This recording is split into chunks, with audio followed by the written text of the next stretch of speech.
Hello बच्चों, आज की इस वीडियो में हम लोग जानेंगे जयशंकर प्रसाद जी का जीवन परिचय, जो एग्ज़ाम में हमेशा पूछा जाता है और हर बार रिपीट करता है। तो आप लोग 60 तरीके से इसका आंसर आप लोग कैसे लिख सकते हो। तो सबसे पहले जब भी आप एग्ज़ाम में लिखिएगा तो एक बात का हमेशा ध्यान दीजिएगा कि आपको छोटे बॉक्स में जैसे यहाँ पर लिखा गया है उसी तरह पहले आप लिख दीजिएगा। उसके बाद ही यहाँ पर किसी अलग तरीके से लिखिएगा।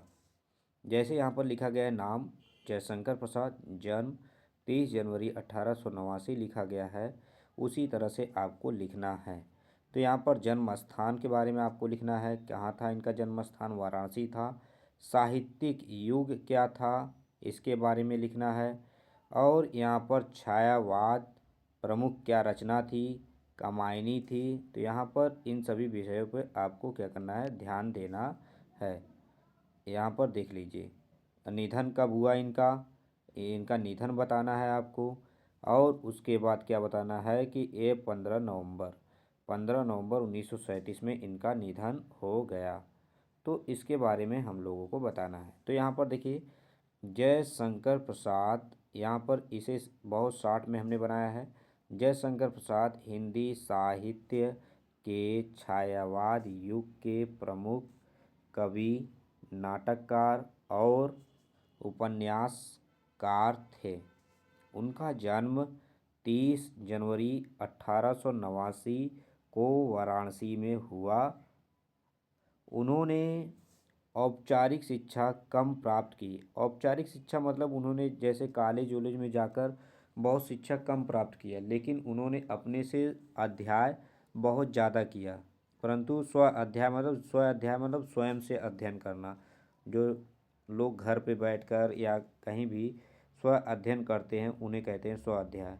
द्वारा संस्कृत, हिंदी तथा अन्य भाषाओं का गहन ज्ञान प्राप्त किया।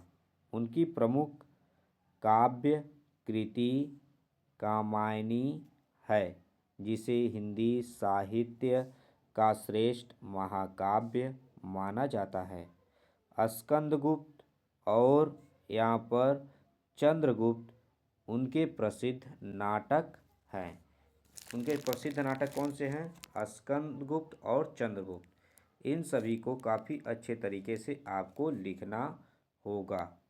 तो आप लोग इसका ज़रा ध्यान दीजिएगा क्योंकि आप लोगों को ही काफ़ी अच्छे तरीके से लिखना होगा। यहाँ पर हम लोग देखेंगे कि हमारा यहाँ पर स्कंदगुप्त और चंद्रगुप्त था। तो यहाँ पर देखिए नाटक उनके प्रसिद्ध नाटक हैं। उनकी भाषा संस्कृत, गंभीर एवं भावपूर्ण। यहाँ पर क्या था, भावपूर्ण था। क्या है, भावपूर्ण। उनकी रचनाओं में भारतीय संस्कृति, दर्शन और राष्ट्र प्रेम दिखाई देते हैं। राष्ट्र प्रेम की भावना स्पष्ट दिखाई देती है। 15 नवंबर 1937 को वाराणसी में उनका निधन हो गया। उनका क्या हो गया था, निधन हो गया था। इस तरह से आप पूरा जीवन परिचय बुक में कॉपी पर लिखोगे और आपको अच्छा नंबर मिलेगा। तो अगर वीडियो अच्छा लगा हो तो प्लीज़ लाइक करिएगा, चैनल को सब्सक्राइब करना मत भूलिएगा। Thank you for watching.